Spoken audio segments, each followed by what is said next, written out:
All right, 99.9 Punk World Radio FM, Elite Wrestle Talk. This is episode 24, and we're joined by a legendary professional wrestler. This individual has stepped in the ring with Harley Race, Ricky Morton. The list of legendary wrestlers go on and on. He is most known for his time in WCW, NWA, and again, the list goes on. But we have none other than the legendary wrestling phenomenon, Tony Zane, right here live. How are you doing tonight, Tony? Good. How you doing, Brandon? I'm doing great, best I could possibly be. I hope the weather is all good out there in Georgia. I know you got warm weather on your end, so I can definitely say from up here in Canada, I am super jealous because we got nothing but freezing rain and snow. Yeah, no way I could live in the snow. When your hips, when all your joints start hurting, you want to be as far away from the snow as you can.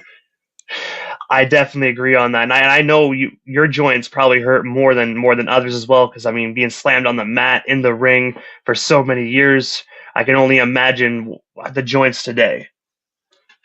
Yeah. Well, I got two new hips.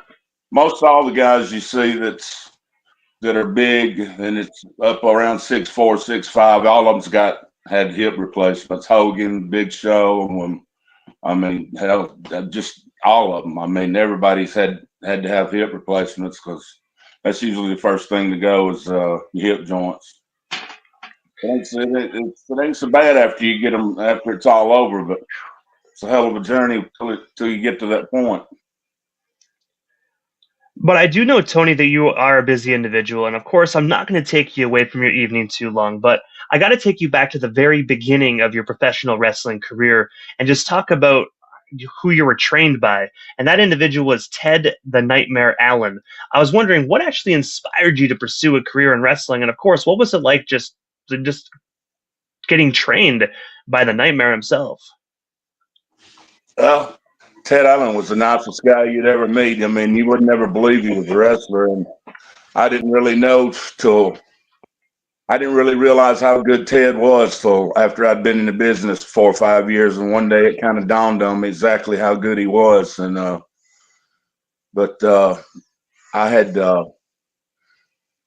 was a pitcher in college in Jack State, Alabama, and I threw so many curveballs in high school that when I got in college and a scholarship, back then they called it a grant in age. You do good the first year, they pay for the second year. Do good the second year, they pay for the third year. So then on it goes. Well, my freshman year, I couldn't throw 2 innings without my elbow swelling up, size of a grapefruit.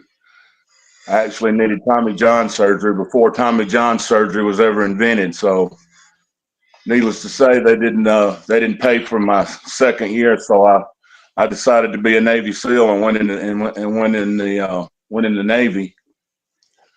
And I went in and enlisted because I didn't flunk out of college. I just got kicked out and I lost my scholarship. So actually went in the Navy and was going to go through the enlisted route. And I went and took all the tests and all the PT tests and everything. And back then, that was in 77. And at that time, you had to have 20/20 vision. You couldn't wear glasses, and I didn't even realize I was nearsighted. But I was nearsighted and flunked the eye test, so I couldn't be a SEAL. So I finished my time up and came out, and I actually grew up in Rome with another guy that was in the business, Marty Lundy, aka Arn Anderson, one of the Horsemen. We've known each other since we were 9 years old. We played ball together. Our grandmothers lived on the same street. So we went to the Memorial Gym in Rome, Georgia one night and just decided that, I mean, we were physically fit. I mean, we looked like wrestlers then. We just didn't know how. And we were both wrestlers in high school, and we were pretty good amateur background. So we just decided to blow up in there. We figured we'd been there several times. We knew that Ole Anderson had something to do with it. So, because he was always there real early walking around. So we just ran up in there and approached him and told him we wanted to be wrestlers. And he looked at us like we were idiots and just walked off. So we stayed and watched the show, and about halfway through it, Ted Allen comes walking up, and he says, "Hey," he comes and says, and he wrestled that night. He was on the first match. After it was over, he came up and he says, "Hey, you guys come." He took us outside and he said, "So I hear y'all want to be wrestlers?" And I said, "Yeah." He said, well, Ole told me. He said, "I train guys," so he said, "I'd be glad to train you." So that's how we got trained. We started working out with Ted, and about I don't know, about 3 months, we started going to Alabama, some little towns, Gunnersville, Boaz. We went up, we used to go, Blackjack Mulligan was running a little play. He was running a little territory up around Bowling Green, Kentucky, and Knoxville. We went up there and worked some. That was back when Barry was probably 16, 17 years old. He was just starting. So we just worked where we could, and we finally got good enough to go to do TV. Back in those days, you could go do TV on TBS on wasn't World Championship back then. What was it? Anyway, Was only it owned it. and was it NWA or Mid South?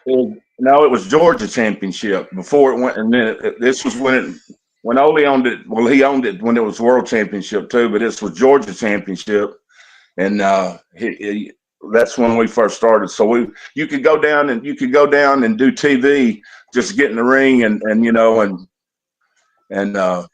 have a match, and TV matches may go 2 minutes, may go 3 minutes, may not even go that long. Make a couple $100. So we did that. So I kind of went around the block to tell you we finally, after we got trained and about a year maybe almost a year went by, we went down to do our first TV show, and Marty went in there. He worked with Big John Studd his very first match, and I worked with in a tag match with a guy named El Grand Apollo, and we worked with Scott Super D and Bill Eadie, the Superstar, in a tag match. And when we first walked in the dressing room, Ronnie West was the guy, kind of the booker in there. He kind of lined up the matches. So we were standing there talking to him. He said, "Oh yeah, you're the guys Ted sent." And he said, "Yeah." He said, "Oh." He said, "Well, y'all certainly look like wrestlers," who's talking to him. And here comes Ole walking down to, and I don't know, Ole, let me kind of preface this by telling you, in those days, Ole, the best way I can describe where you might can thoroughly understand his demeanor, Ole was John Wayne. He's the John Wayne of the professional wrestling business. Most people were horrified of him except his close friends, and he was a mean son of a bitch, just to put it bluntly. And he walks up and he didn't remember us, or maybe he did and didn't want to admit it, but Ronnie West walked in. He says, "Hey, Ole," he said, here's those two guys that Ted sent us. He said, "They're going to work today." And he looked at us, had a pencil in his ear, and he looked at us up and down and says, "Who are you guys?" A couple of construction workers that got smartened up and then walked off. So that was pretty much it. And After also that, as well, I was going to say, so my apologies. I was going to say also, and as well, in the early to mid 80s, you were actually a wrestler for another legendary promotion, which is Mid-South Wrestling, where you had the opportunity to step in the ring with greats such as Jim Duggan, Butch Reed, Rip Rogers, and so many others. I was wondering if you can actually just tell us a bit more about your Mid-South Wrestling days. And of course, how did you ultimately land a contract with that company at the beginning? Mid-South, Bill Watts owned it. And that is actually the first territory we ever worked at. And we had been doing the TV shows every Saturday for Ole. So back then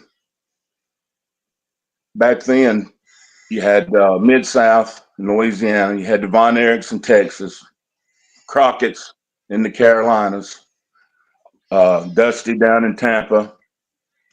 You had the Fullers in Pensacola. Jerry Jarrett had, in Tennessee. You just had territories everywhere. And if you were good enough, you could start out in one of them, any one of them that you could get a job in.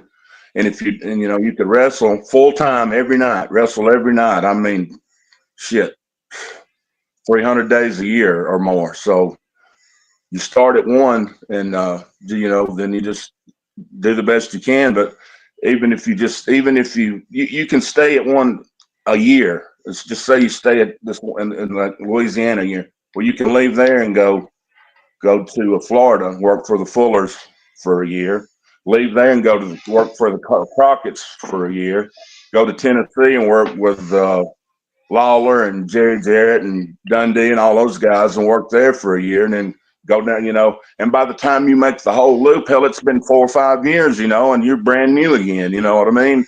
And hopefully you've learned something, polished your craft a little bit, and and climbed the ladder a little bit, and got a little better because everybody pays their dues unless your daddy is, unless you're a second generation guy, you pretty much got to pay some dues. So, but yeah, MidSouth was our first one. Arn went about 2 months before I did. I had I had a job with a power company, Georgia Power, and plus I was engaged to get married.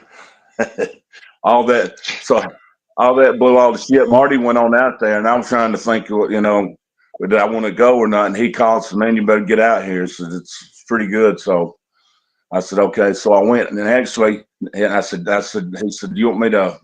He said, "I'm going to tell them. I'm going to give you the phone number to somebody." Well, anyway, about 2 nights later, about 2:00 in the morning, Ernie Ladd calls me on the telephone in the middle of the night. And I thought it was a rib. I thought somebody was messing with me, and I started raising hell because it was 3:00 in the morning, and I was fixing to get up and go to work at daylight. So he finally says, "Is this Tony Zane?" I said, "Yeah." He said, "Is it true you stand 6'5", well over 300 pounds?" I said, "Who in the hell is it?" He said, "This is Ernie Ladd out of Houston, Texas." I said, "Bullshit." I mean, Ernie Ladd is man, he played for the Chiefs. Ernie Ladd was probably one of the greatest honors that I had being in the wrestling business, riding around with that guy. I mean, because he was not only was he very good in the wrestling business, he was a hell of a pro football player. I mean, he was something else. But he said, "I want you to come out. I want you to come out here. I want to take a look at you." So we did TV in Shreveport.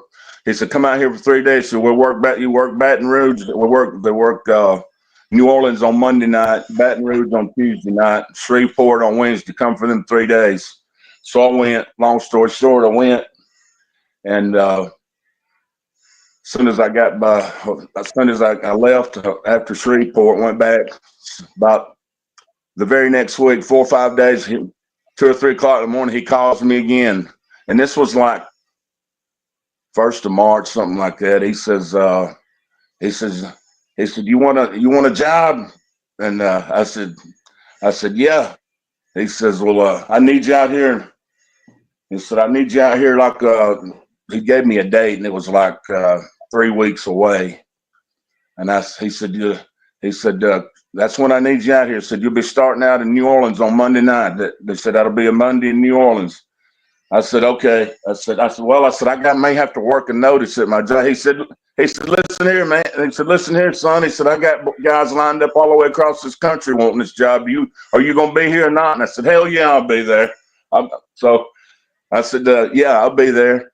And the next thing I knew, we hung up. Well, the very next night, he calls back and he said, "Something's changed. Said, I need you out here next week."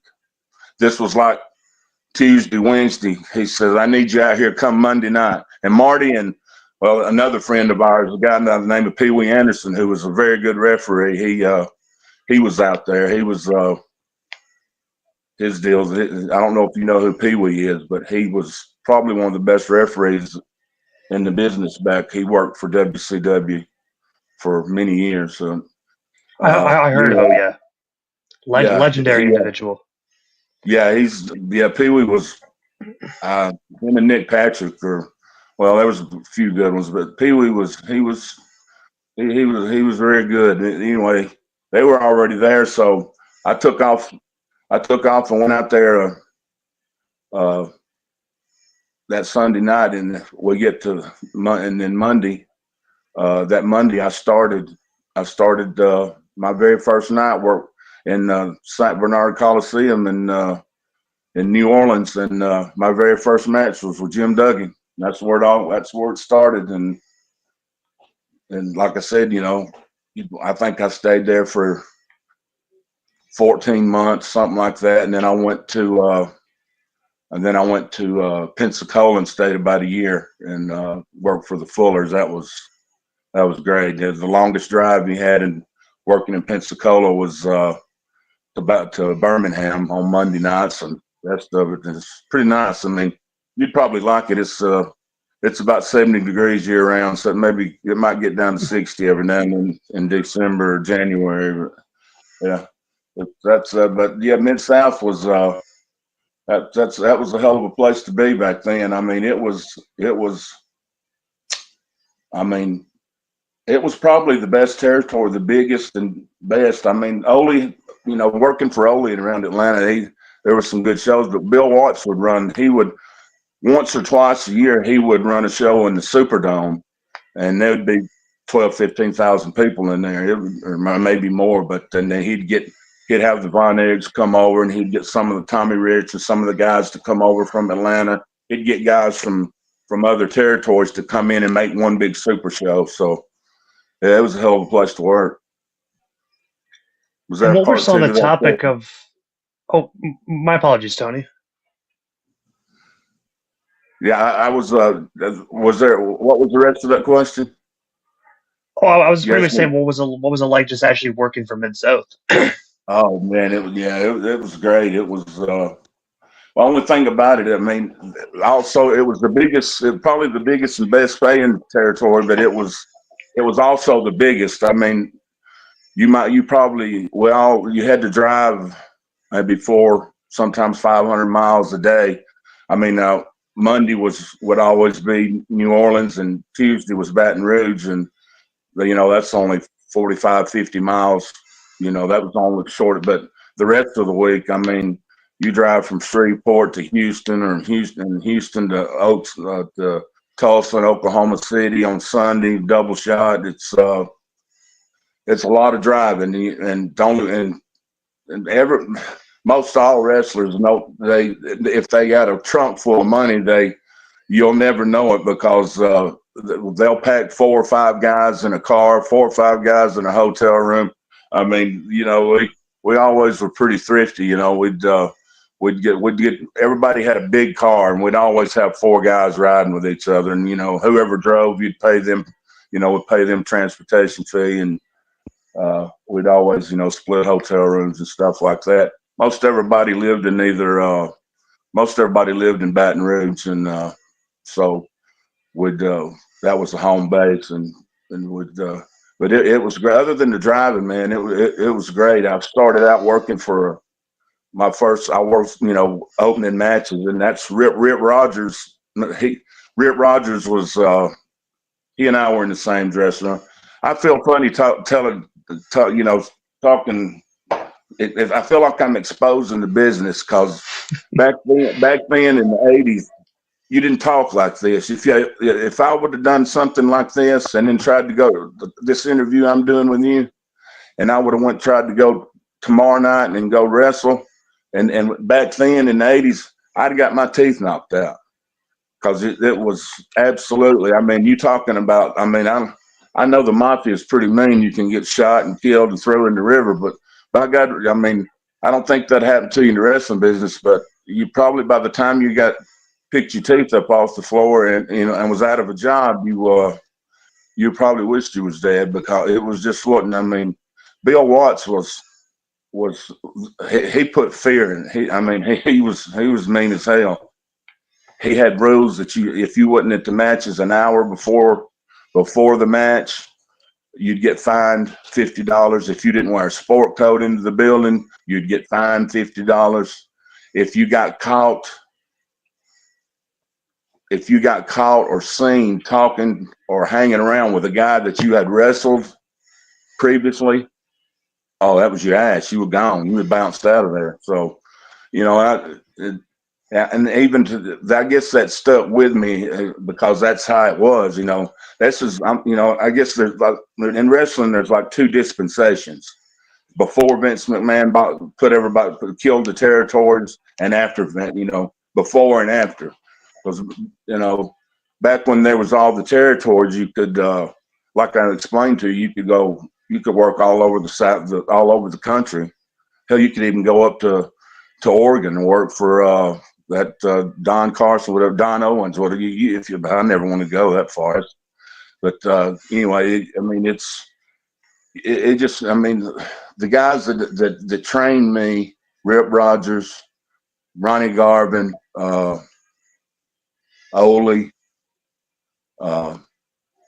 especially Ronnie Garvin. You just didn't. You followed the rules, and or you working for Bill Watts. If you pissed him off, not only would you get fired, but you get your teeth knocked out on the way out the door. So.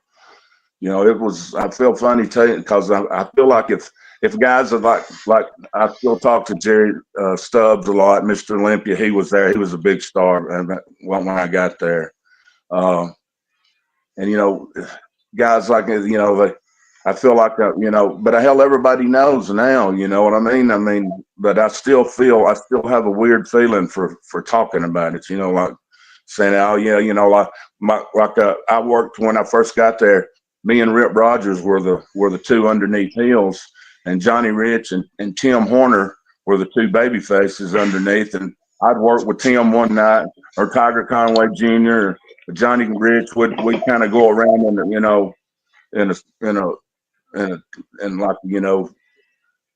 a rotation. You know what I mean? And me and we didn't actually lived with Tim Horner in Baton Rouge, but we never were seen together. But yeah, I just feel bad talking about it. I feel even to this day, I feel like I'm letting the cat out of the bag, But people have done Vince McMahon started it, but wrestling's pretty much it's been slammed and stomped the shit out of. It's changed. Wrestling now is nothing like it was back then, and I'm pretty sure it's never going to be the same. And it's kind of disheartening, to tell you the truth. And also, before we actually move off the topic of the Mid-South wrestling days, you actually worked an angle with Ted DiBiase and the Junkyard Dog, where you were both involved in a brawl. But during the actual scripted ordeal, and a real incident took place where a fan ran into the brawl and stabbed you in the abdomen and ran off. I was wondering if you can actually shed some light on this almost fatal night. And of course, was it ever clear on who the intended target was? Because it sounds like just by reading about that, the fan just ran in and just unfortunately stabbed the first person he saw. Yeah, it was. You're almost dead on it. That story's not. You're the first person that me and you don't really know each other, but I've never had anybody come up and ask me about that. And I don't think it was in any of the magazines or anything, because it was, it got overshadowed. What it wasn't an angle with DiBiase. It was, I don't know, if you're a big wrestling fan, you'll remember when the Freebirds turned on Dog and burned him with the fire. Do you remember that angle? That's the night they did it. The night that Michael Hayes threw the fire in Dog's face and burned him. That was my first night working for MidSouth. I worked with Jim Duggan on the third match. Came back to the dressing room, took a shower, standing out and I got outside to watch the main event. We're standing out there, me and Rip Rogers and couple other guys, and Ernie was standing there. I was standing right beside Ernie Ladd, and we were in the St. Bernard Coliseum, and on the bad side of of New Orleans. I mean, and there was at least 7,000 or 8,000 people in there. It was packed to the rafters because they loved that Junkyard Dog. To give you some context, the Junkyard Dog was loved. He was like Elvis in Memphis.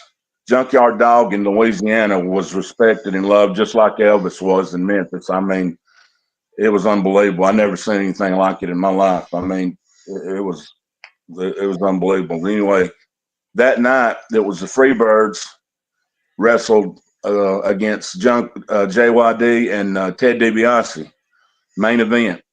And the building is just a big, huge. It's like a big auditorium, and the from where our dressing room was in the back, it was probably 50 yards.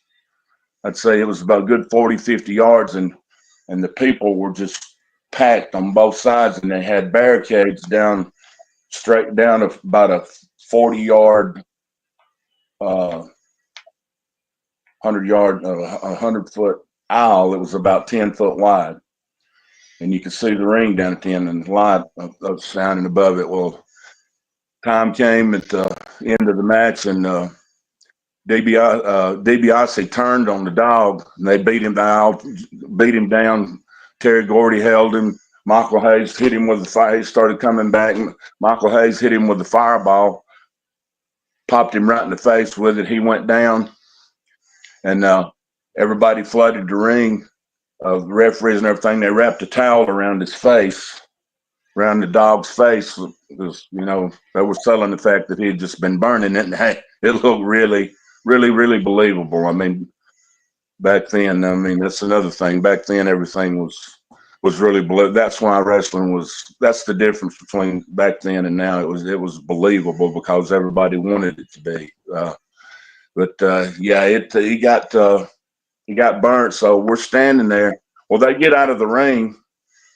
All the commotion goes on, and so Michael Hayes, Gordy, and DiBiase are coming down that aisle, and me and Ernie standing there looking, and they're coming down through there, and the people are up on the barricades.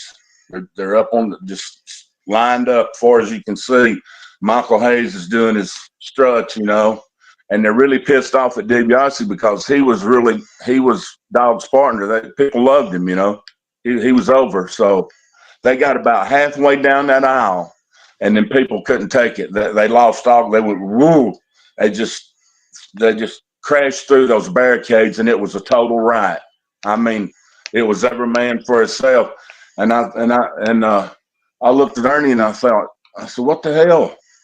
He looked at me and Rip, and I can't even remember who all. I think I can't remember who all else was standing there. He told the baby faces, and he said go get them. Y'all go help them, because at that time I couldn't even see them anymore. I done lost visual on them. The people they were engulfed, and the people had done surrounded them. It was probably for what we thought they were kicking the shit out of. But the closer I got, I could see Terry Gordy throwing people left and right, knocking. I mean, it was a full scale riot, and there was nothing fake about it. I promise you that. And I got up, and they had Michael Hayes a couple of women had him by the hair, and there was somebody that had him down was kicking, and I ran up and grabbed him by the arm and pulled him up, and was coming to trying to help him, and we were all coming. We had made some progress because the cops, back those matches, the cops were there doing security like the city, the real police.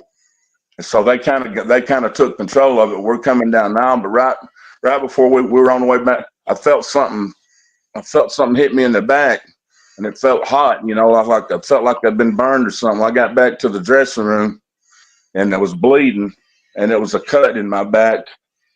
It was about the size of a little old timer, some old man or somebody with just a regular pocket knife, old timer pocket knife, opened it up and stuck me in the back in the back when I went by, and it almost hit my kidneys, but it didn't. But it didn't go. It probably didn't go in, but about that far. that I had to pack. The bad thing about it wasn't really that big of a deal, but I had to every night I had to pack it full of gauze and tape over it and to keep, because I still had to wrestle. And time you get slammed a couple of times, it starts leaking and bleeding again, and shit. Try to keep it from getting infected. But yeah, that's not that's pretty historical. I mean, there's a lot of things that happened, and like the thing with Lawler and the guy that was on Taxi was Andy Kaufman. Most people know about. Most people in the most wrestling fans can have heard about the night the Freebirds blinded JYD. It was so unbelievably believable and over that they had to put Gordy and Michael Hayes and Buddy Roberts. They drove a van back then. They had to put them in police cars. They had to get a paddy wagon, like they haul a bunch of people to jail in, the double doors in the back, a paddy wagon. They had to load the Freebirds into a paddy wagon that night and drive them to the edge of town, to the Lake Pontchartrain Bridge, headed into Baton Rouge, and have somebody drove their, because the people were staked out for like a couple hours after the match, where they knew what they drove and they were waiting by the van. They were going to jump them again. The people were. So they got somebody to, I think they just left their van there, and they drove them in a police paddy wagon to the edge of town, headed toward Baton Rouge, and had some other guys got them in the car, and we took them to Baton Rouge. But yeah, they would probably kill them if if the New Orleans cops hadn't been there and took control when they did, it probably would have killed them. But I'll never forget that Wednesday. That was on Monday. That Wednesday, we went to Shreveport, and we always done our TV tapings in Shreveport.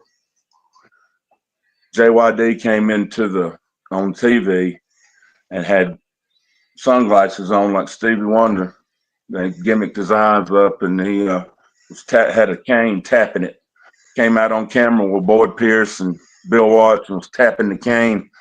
He came out there and said, Mr. Watts, Mr. Pierce, said, I'm blind. Said, I don't know how I'm gonna support my family. I don't know how I'll work. I don't know how I'll make, this may be it for me. I don't know if I'll ever see again. And then every Wednesday after that, we'd always go to Shreveport every Wednesday for the TV tapings. And there was always a big Navy duffel bag full of mail. They'd dump it out. Most of it was the dogs. There'd be a little, a few other people might have a handful of, but there would be stacks and stacks and stacks of it for the dog. Well, starting for probably 6 straight Wednesdays, they dumped that mail up there, and they started opening it up for the junkyard dog, and there'd be $5 in it, a $10 bill. There'd be a couple of ones. Kids had put a handful of change in it and mail it to him. People were sending him money in the mail because they really thought he was blind. Yeah, so that's pretty much how that went down. It wasn't an angle with me. I mean, I wasn't involved. I was involved in trying to help them keep from, because we thought they were really getting, and they did get. I mean, they was the people really. They put it to them before the police. If it hadn't been for the New Orleans police, it would have really been bad, because they were. I think DiBiase was. He had some knots on his head. His mouth was bleeding. He got. I mean, trying. 4 guys trying to fight 4 or 500 that are just right up on you. It's pretty much impossible. So yeah, they pretty much got beat up, and the cops took control of it. But it was something. I'll never forget that. And like I said, it was my very first night. Got stabbed, and it seemed like it took it 2 months to heal, because I was constantly busting it back open. And I was riding with Scott Irwin a lot. The guy was a super destroyer. I think he's passed away. He's no longer a hell of a guy. But I told him when it first happened, I said, "Man, I don't think I'm gonna be able to wrestle." I said, I thought it was bad. I mean, I didn't know what was gonna happen. He said, "Man," he said, "You better." He said, you better tape that shit up and get your ass in the ring. He said, you miss one. He said, if you tell Bill that you can't work on the count, that said, your ass will be on the way back to Atlanta. You'll be out of a job. And I said, okay. So that's it's you couldn't if you wanted to there was no excuse for not showing up.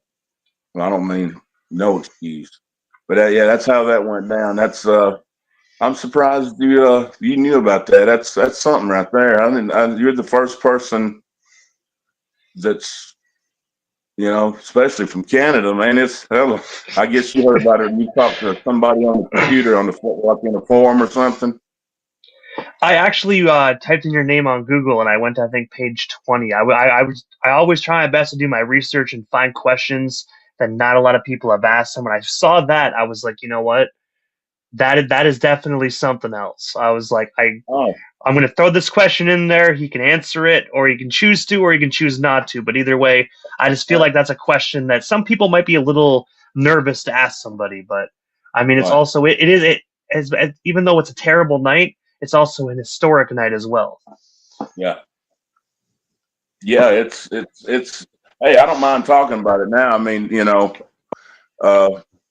time heals all wounds, I mean, like I said, I actually feel like as soon as somebody sees this, or I like if Jerry Stubbs or Randy Rose or Pat, some guys, from back in I feel like I can expect a call from them saying, "What the hell are you doing telling people, why are you doing smartening everybody up?" But I mean, it's not going to happen because hell, I don't think Vince McMahon has tried his damnedest to convince everybody that it wasn't real. So, and he's done a pretty damn good job of it. To the life of me, I don't know why people buy tickets to that shit anyway. So, I mean, to the WWE, I mean, it's nothing like it used to be.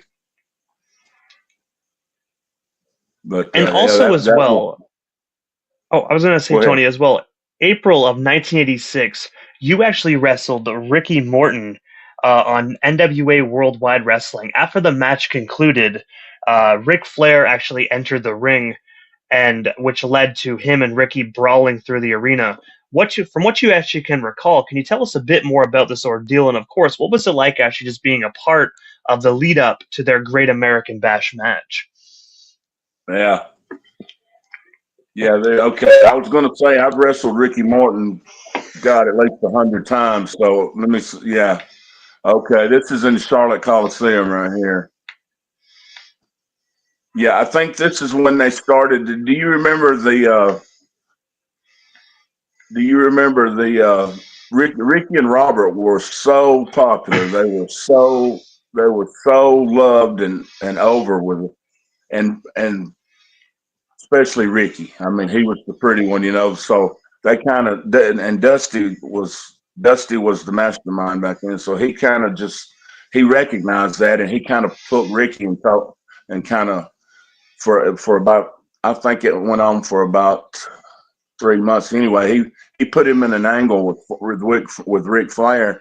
And if you remember, I think there's still some film of it on where Arn and Ole and Tully, they ran in and held him down, and Flair came off the top rope and dropped the knee right on his nose and broke it, busted his face up, and he wrestled probably for 2 or 3 weeks with his face all bandaged up and his eyes black. And I mean, it was he had this little white mask like thing up, but him and Flair had some unbelievable matches. They would go 60-minute time limit. They'd do the whole 60 minutes, then ask for 5 more, and then 5 more. It was just unbelievable. And not a dull moment in it.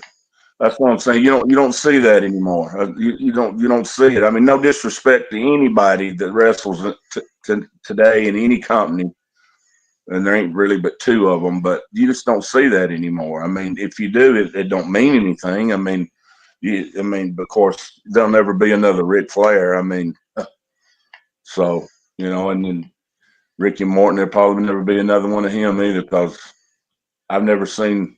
Well, he was one of the most loved. I mean, and he was one of the most loved wrestlers that's probably ever put on a pair of boots.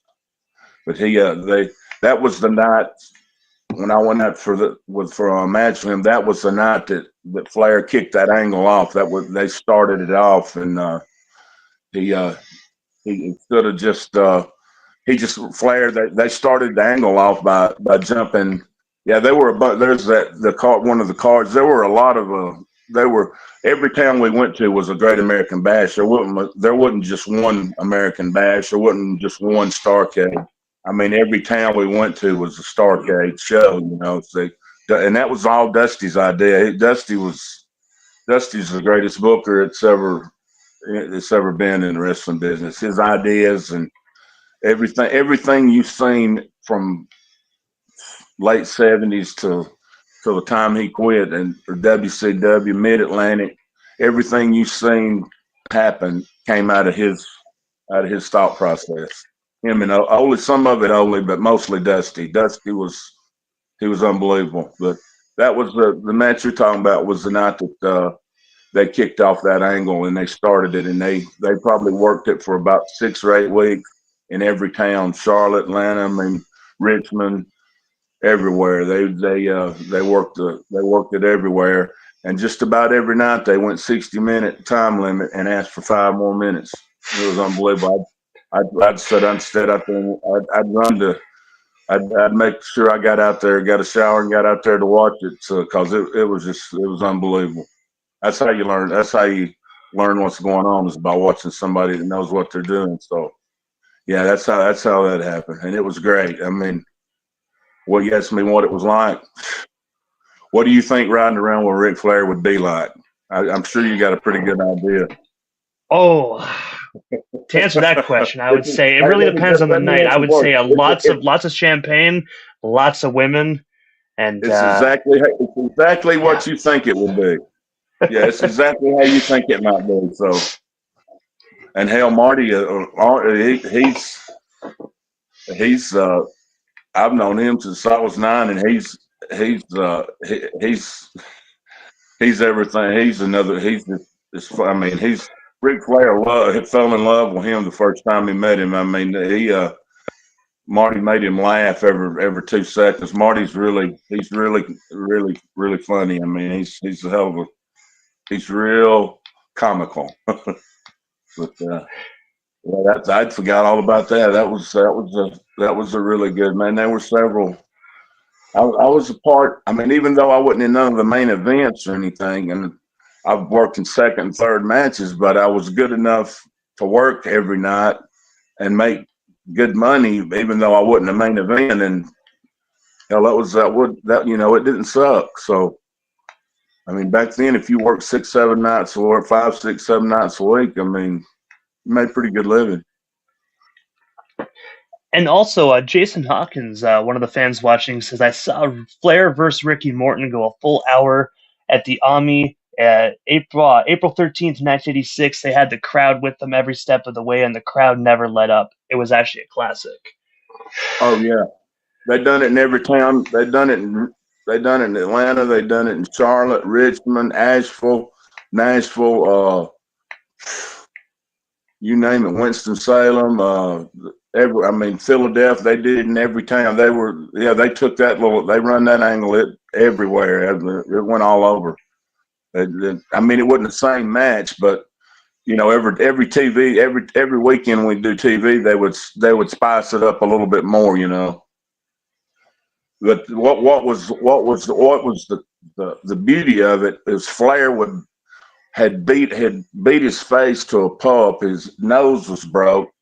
He would hurt him. He'd have him in the match, and Ricky Morton he'd almost have his arm, put him in that figure 4 on his neck. He'd be limping, couldn't see, bleeding, head full of blood, his nose busted, eyes black, and he never stopped coming. He never stayed. Ricky Morton, that's why people love him, because he always got up and he always kept coming. And you always thought Ricky Morton had a chance. You always thought and sure enough, right when you thought he was about to, it was over, here he come back.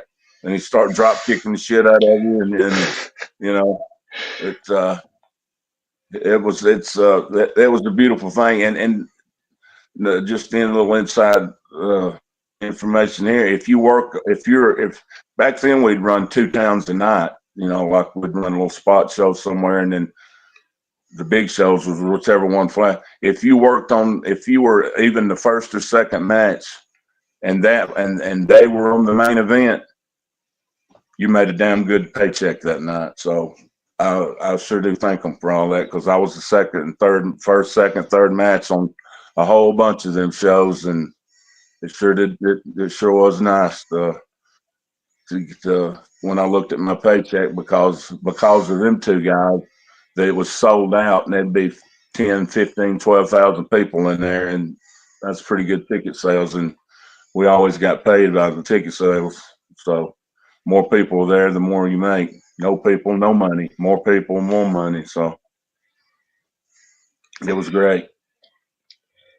And also in the National Wrestling Alliance in 1986, you actually had the opportunity to go toe-to-toe, one-on-one with the legendary, late, great Harley Race. I was wondering if you can actually just tell us a bit more about working with Harley Race in the NWA. And of course, what was he like just behind the scenes? Because we all know Harley Race is one tough SOB, but also one of the nicest guys you could actually meet in the business as well. Yeah, that's actually a TV match right there, but I have worked him in some house shows, and that's my buddy Pee Wee right there. That's Pee Wee Anderson, the referee, and that match right there is the TV studio in Atlanta over there at TBS. That was just a TV match, but I've had some 20, 30-minute matches with him in some house shows. Harley Race he's in my top 5. I mean, which, depending on how I feel that day, he could be number one. In my opinion, the greatest ever. It goes between him and Flair, but Harley Race he was exactly what he said he was. He was a for real badass. I mean, he you didn't want to mess with him. He was you always wondered, who was the meanest guy in wrestling for real. If it really got in a real fight, Harley was one. He was, for years, he was that guy. I mean, as a few came along since when he got older, but for the most part, Harley Race for many, many years was the meanest, baddest ass guy in the wrestling business. If you wanted to step outside, ran in the parking lot and give it a go. Yeah, you didn't want to mess with Harley, but in the ring, well, you've seen him wrestle. His suplexes are that you can watch. You can pick out. I don't care how many wrestlers you want to pick out. Old guys from the old days is good. I mean, anybody you want to pick out and watch them all do a suplex, and then watch Harley Race give one. Harley Race he gives the best. I mean, his trademark was I think he was one of the first to do it, but his suplexes they really look believable. A lot of guys that just pick you up, stand you straight up, fall back, boom. Don't really put any style in it, but Harley, just next time you get it, watch a video of Harley, then watch him. He always does it. I mean, it's unreal. I think it may be because he's left-handed. We used to play a lot of golf together, and he swung a golf club left-handed. So, yeah, he's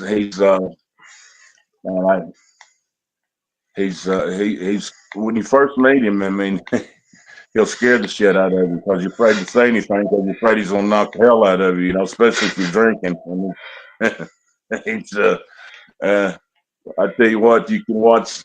I was watching one of Joe Rogan's podcasts here a while back, and Flair was on there talking to Joe Rogan, and somehow they got to talking about Harley, and Flair told Rogan a Harley Race story, and he imitated him because Harley Race chain smoked cigarettes. Only time he wouldn't have a cigarette in his mouth was when he was in the ring, but he was constantly chain smoking. But check out the Joe Rogan podcast that's got Ric Flair on it, and it's I don't know how many times he's been on there, but there's one on there where I've seen him tell it a bunch of times, but he tells a lot of stories about Harley, and he kind of acts it out. He kind of imitates Harley. It's funny shit. It's all, it kind of brings back some memories whenever I see him do it. And a lot of people forget as well, man, that Harley Race actually, I don't care what Hogan says, way before Hulk Hogan and WrestleMania 3, we all know Harley Race was the first person to actually body slam, my apologies, body slam Andre the Giant. People think it's Hogan, but it's actually Harley Race was the first person to do it. Yeah, that's true. And back in the 70s, it was always Harley, the Briscoes, Gene Kaninsky. There were just a certain group of guys that will have the heavyweight championship match. Jack and Jerry Briscoe. Who else?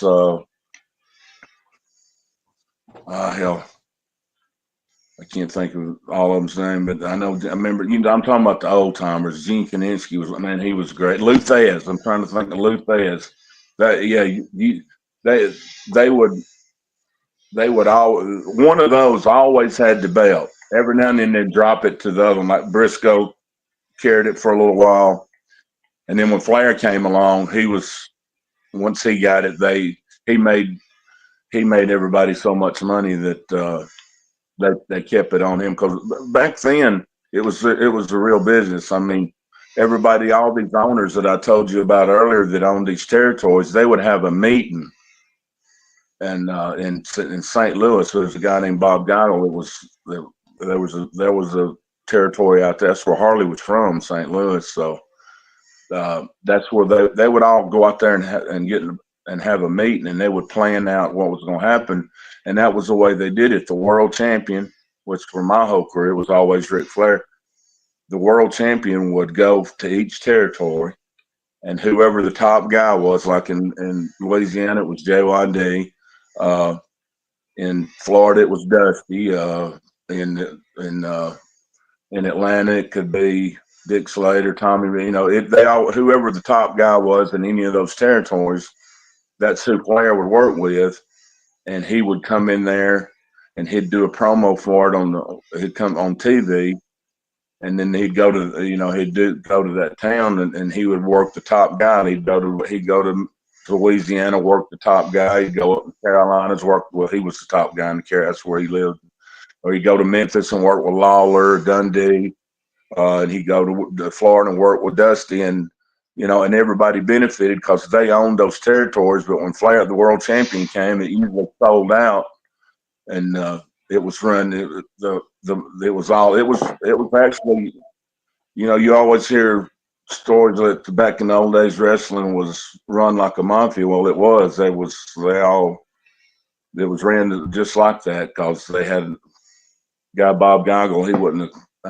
We'll just say he's the commissioner. I don't know. He might have been Don Corleone for all I know. But the world champion back then made I think it was 8%. Whatever if we did if we would worked in the Omni in Atlanta and did $60,000, maybe there's 8,000 people in there, and we did but say the gate is $60,000. Well, 8 times 4, Flair get 8% of it. The world champion get 8% of it, so he'd get $4,800 for that night. That was he would get, because he was responsible for drawing the money. That's how it worked. Now it's all contracts. You sign your contract and you know what you're gonna make. It don't make a shit if there's 10 people there or 10 million. You get whatever you sign the contract for. It's not like it used to be. You got paid according to how many people came through the door. Everybody did. World champion all the way down to the guy working the opening match, the referees and everything. The more people that bought tickets, the more money everybody made. And if nobody bought tickets, nobody made any money. So, yeah, it's not like that anymore. But Yeah, it's hell. That Harley. He was. You should go and watch that. Check out those. You should just probably any of those videos if you can find Flair talking about Harley and watch his imitation and everything. He's got some good ones. And also, as well, in 1989, yourself as Mr. Atlanta and the Golden Boy, Mike Golden, won the Southern Championship Wrestling Tag Team Championships by defeating Georgia Power. I was wondering, what was it like just working alongside Mike Golden in the ring? And of course, how did this championship run come to be for both of you guys? Because I got to say, after putting in so much blood, sweat, and tears in your career, I have to say, not only did you thoroughly deserve this tag team championship, I honestly think, Tony, that you deserved much more accolades during your career. I really, really would love to see them put the strap on you multiple times throughout your career, man, because you put in a lot of hell of a great work, man. Man, I appreciate that. I started in '81, I think, and I think it was '93. I was still doing the same thing. I think it was '93. I think it was right around. It was getting close to around the time when it was right around the time that right before McMahon bought out all the territories, and all the territories shut down. But the guy that Jerry Blackwell, Big Crusher Blackwell, he was really big out for Vern Gagne out in Minnesota, Vegas. Yeah, Big I Jerry heard of him. Yeah. Blackwell. Mm-hmm. Well, he actually lived in Buford, over there, right outside of Atlanta. So uh, when he left Minnesota, he came home. He wanted to start up a little company around Atlanta, work around Atlanta. You remember Joe Pedicino? Big guy I named Joe remember Joe Pedicino. Pedicino. Yeah. Okay, man, he had a wrestling show. It was on every Saturday night, and he would have matches from each. He'd get clips from all around the country. Every territory from Florida, Louisiana. He'd kind of like a who's who. Anyway, he was kind of in on it. But anyway, we started it up, and it was we brought Dick Slater and Tommy Rich. Tommy was living in Atlanta. Dickie came up from Florida. And had them two. Buck Robley finally came up here. He couldn't wrestle anymore though, but he kind of helped book it. Let's see who. Well, we did. You can go back and look. It was called Southern Championship, and we had wrestling too. Well, there's a picture of me and Mike Golden right there. I think that's Mike. But they started. We started the company up, and wrestling too. He lived in Atlanta, so all of us lived in Atlanta. So we would wrestle Chatsworth, Columbus, Macon, just all around little spot shows around. But it done real well, and there was a bar in Marietta, and it was called Miss Kitty's, and it was a big country bar, and it was shaped like a saloon. It had an upstairs and downstairs. On Tuesday night, we'd put the ring in there, and we'd shoot TV. We even had the announcer had a guy used to be on the radio named Rhubarb Jones. Him and Joe Pedicino it was all really done pretty good, and it done really well for about a year. But that's when Tommy and called me, wanted me to come down to Atlanta one day, and I went down and met with him and Dick, and they wanted a guy to. Bill Eady had already retired, and they needed a mask guy to work with wrestling too. There's him. See, you see that picture right there, wrestling too, right up above that one. That's the memorial. Let's see. That picture right there, that's the memorial. You see it? Better not mess with it. Anyway, they needed a mask guy to work with too. Are you still there? I'm still here. Yeah. I just took my Okay. camera up that way people can actually see the photo a little bit better. Oh, okay.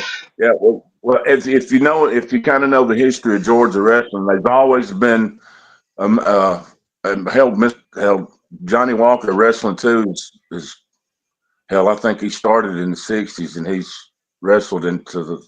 My God, it seems like he's wrestled for 50 years. But it started out the spoiler. A guy named was the spoiler, Don Jardine.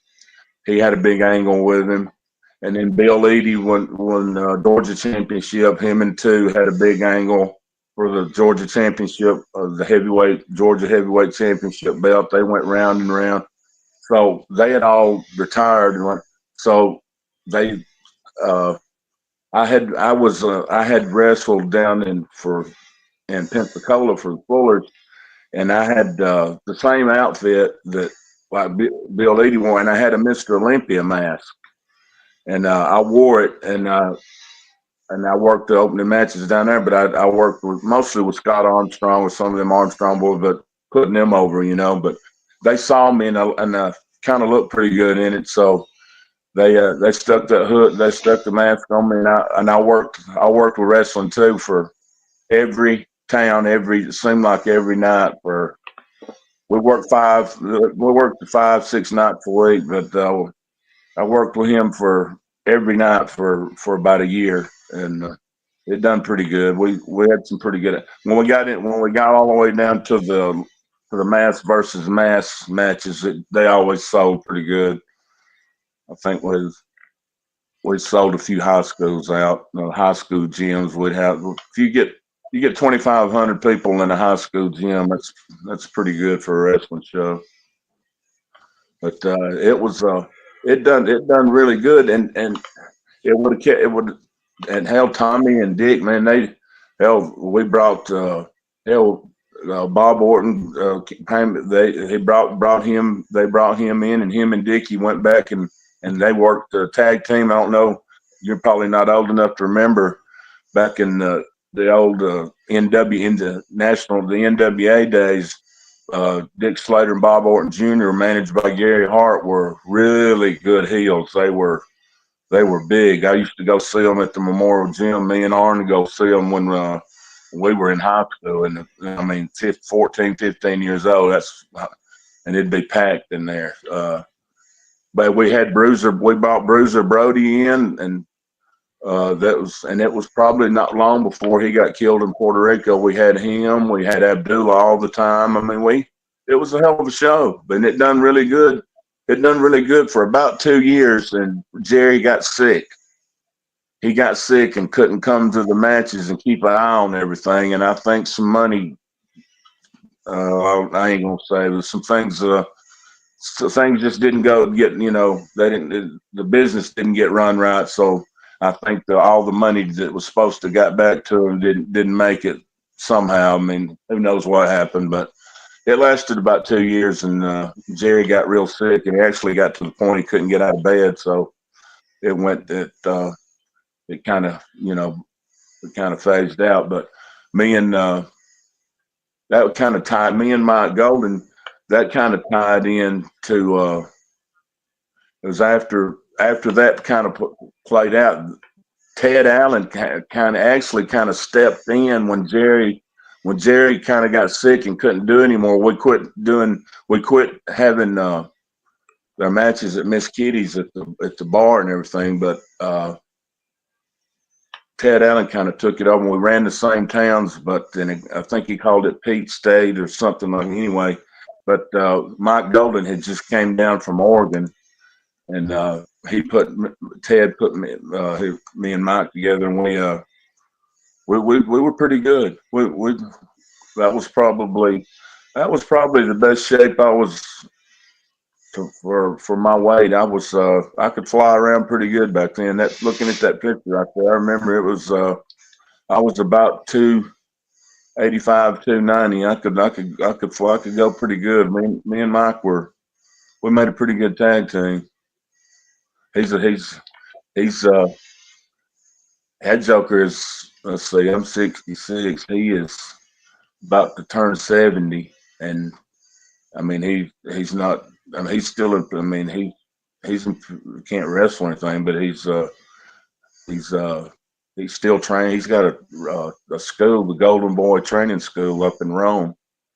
At one of those. Now, you can sling a dead cat and hit a wrestling show on Saturday night around Rome up here in North Georgia. I mean, hell, there's one in Canton, Rome. She at Ross, Alabama line. I mean, they're just everywhere. I mean, everybody's got a wrestling show. So, I mean, some of them are good, some of them are not. But that that's kind of killed the independent deal. But that's a whole nother tale. But yeah, that back then we would work. Carrollton was a hell of a town. Me and Mike and we worked with all the guys that worked for Jerry. Even when he quit, Ted kind of kept running the towns, but we kind of changed a lot of stuff. I think Dick Slater left; he went back to Florida. Tommy still worked, so I mean, it was you've heard of outlaw wrestling. It was outlaw back then. I mean, you never know what was going to happen. But And Mike's a hell speaking of of he's a good hell of wrestling as well, Tony, I'm sorry to interrupt. When you said good wrestling and out there in Georgia, all these great wrestling promotions, some are good, some are bad, but obviously we're going to keep talking about the good ones. And with that being said, out there, you actually own your own company where you're the promoter and owner of Primetime Wrestling. I got to ask, man, what actually made you decide to start up your own wrestling promotion? And of course, when is the next event? That way, fans can actually, snag some tickets and of course, come out and see some great wrestling right out there in Georgia. Oh, we've had it going for about 2 years. Actually, I sat around retired for 8 or 9 years or so. I got a younger brother named Todd Zane. He's he's really good. He's got a really good wrestling IQ. He knows how he can really he's kind of a dusty road. He's better at it than I am.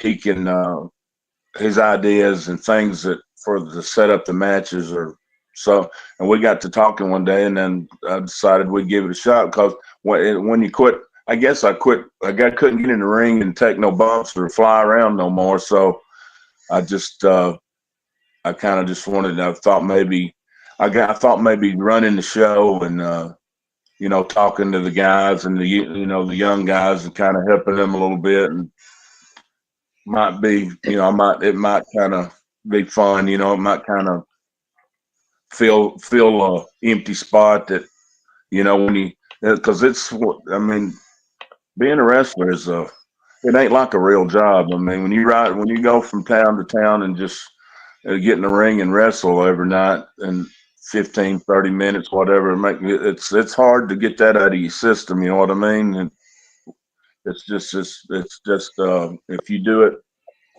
10, 12 years full time every night, 300 nights a week, it's hard. It's just hard to quit. It's like you see Ric Flair. I mean, I never felt.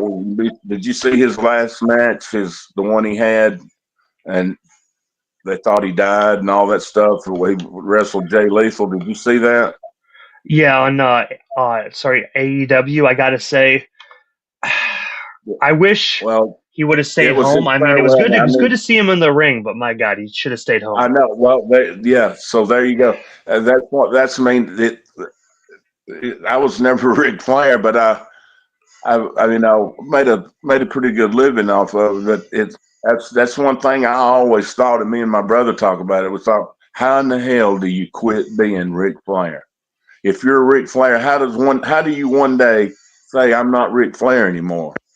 I mean, and I kind of keep eye on him, and I know him, and and when I go to Charlotte to see Marty or see Arna, he's sometimes I see him, but I've kind of it's hard to look, I kind of take a look at him, and I can tell that he's. I think he has trouble letting it go. He wants to. I mean, he can't get in the ring. He's not.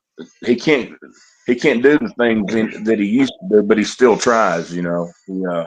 Or he wants to. He still got the. It kind of. I think it kind of meant. But he seems to. I mean, he's still. I mean, I guess he's. I guess his Ric Flair drip, the weed he stuff. I guess it must be doing pretty good because hell, I see he's flying. I mean, I see him in L.A. and or see him on TV or on the internet. See him. He's in a different town every night, just drinking and stuff. So I don't know.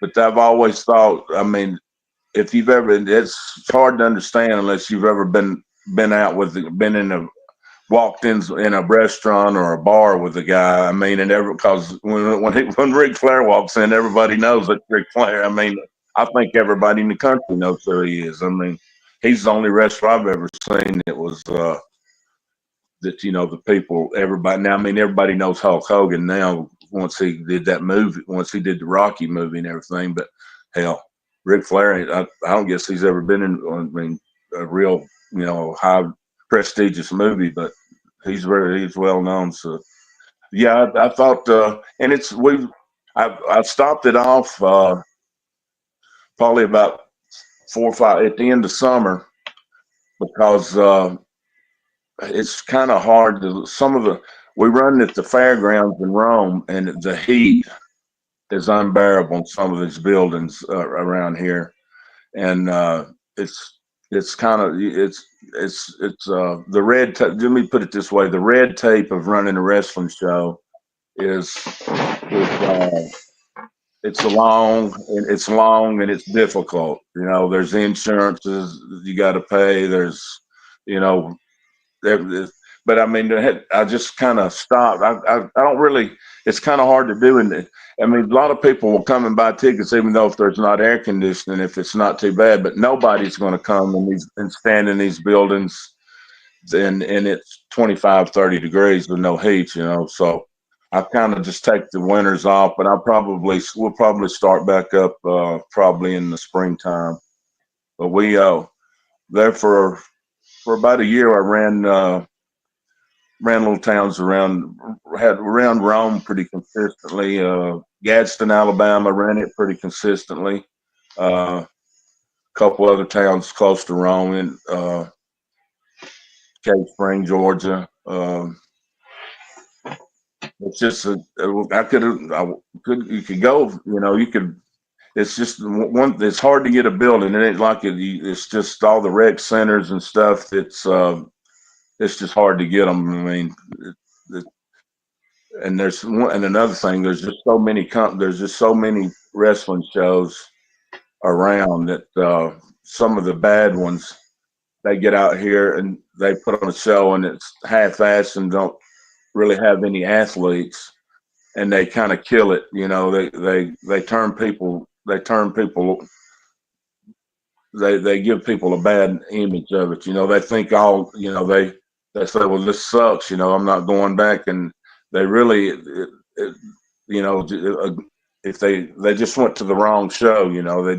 If they'd go to one that was run by a guy that actually knew what was going on, that it had been. I mean, there's guys out here running shows that's never worked, that's never wrestled, that's changing tires and stuff, that has tire businesses and sits around in their mama's basement all day on the computer telling everybody how great they are, and then they try to get on the internet and tell people that they're a star and that they're great, and in reality they don't know a wrist lock from a wristwatch. So that's what you have to deal with. But I think pretty much everybody that's around North Georgia knows that they've pretty much figured out the good from the bad. The fake from the real. So, or the good, the phony, the athletic ones, and the guys that are just truck drivers and not really athletes. So I tell you what, if anybody ever wants to know how real it is, get in that ring and go and hit them ropes for about 30 seconds and see how hard you're breathing. and then imagine doing it for 30 minutes with somebody drop kicking you every time you turn around. But yeah, I actually I'm probably going to try to have a big show at the fairgrounds in springtime. So, but I'll let you know. I might have another, if you'd like to. Maybe we could do another show and do a little promoting on it. I definitely agree. And when you said uh, hitting back and forth in the ropes, I work for a wrestling company. I honestly, I don't wrestle. I mean, at the end of the Yeah, day, trust me, I just do the yeah. interviews, I do the commentary. But I got in the ring and I was running back and forth on the ropes. And honestly, man, at the end of the day, I was like, damn, like just like you said, I was like, man, I don't know how these guys do it, but I'm Hey, gonna you go got to take be my in ass back shape. to the I'm announce telling you, table where I belong. you absolutely have to be in shape because it's you know 30 seconds. I mean, 2 minutes and you're out of breath. And I tell you what, once you run out of breath, that's it. You're just laying there. Ain't nothing you can do. What is Vince Lombardi said? Fatigue makes cowards of us all. So yeah, it's wrestling's a hell of a it's a hell of a business. And back when Ted Allen, Ted Allen had a son that went to Georgia Tech, and Ted put him through Georgia Tech by running outlaw wrestling shows.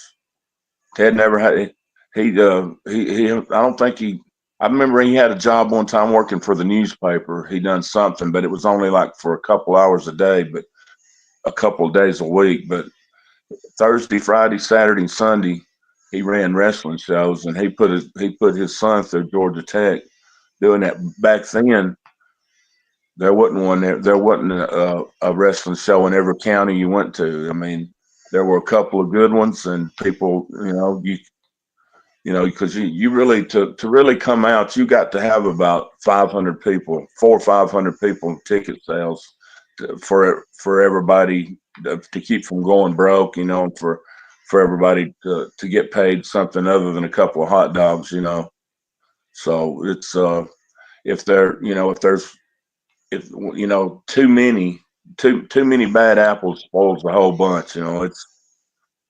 It's a tough business. It's easy to lose money in if you don't watch it. And I got to ask Tony before we actually part ways here tonight. Obviously, we got connected via Facebook, but for the fans that are watching that have been a Tony Zane fan, Tony Zane fan for all these years. I'm literally losing my words here, tongue twisters. But yeah, Tony Zane fan. How do they actually go about following you on social media? That way they can stay updated with Prime with your wrestling company and yourself and everything you got going on. Because you're a wrestling legend, and I know tonight we only touch base on a sliver of your Yeah, legendary career. I know if we were talk about everything, we'd be here until the early morning hours. yeah, that was we had a pretty good little conversation. But I have you can catch I have a prime time wrestling. Uh, I think there's a couple of prime time, but this logo right here, if it'll show up on the website, Prime Time Wrestling, and Tony Zane on Facebook. I can get me on Facebook under Tony Zane. So uh, I think there's a Mr. Atlanta Facebook page too, but that guy's mean as hell.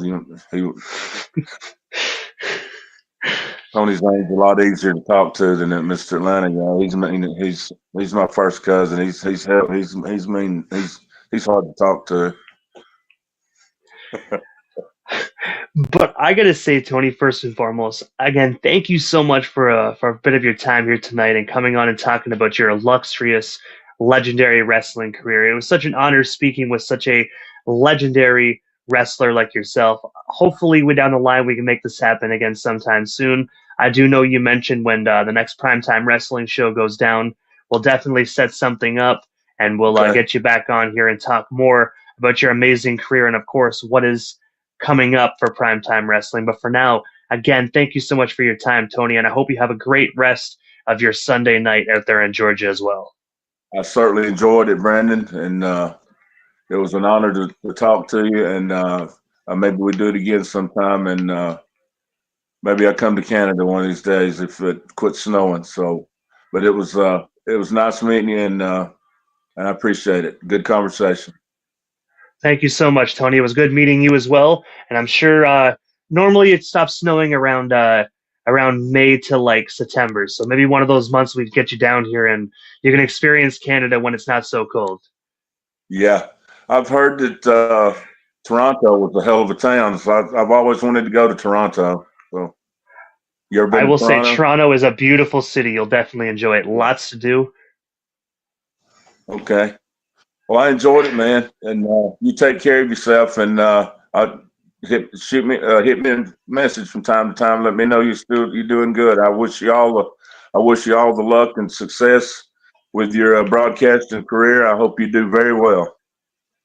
Thank you so much, Tony. I definitely will, man. Thank you so much again, and we definitely should talk again here soon. But for now, have yourself a phenomenal Sunday night.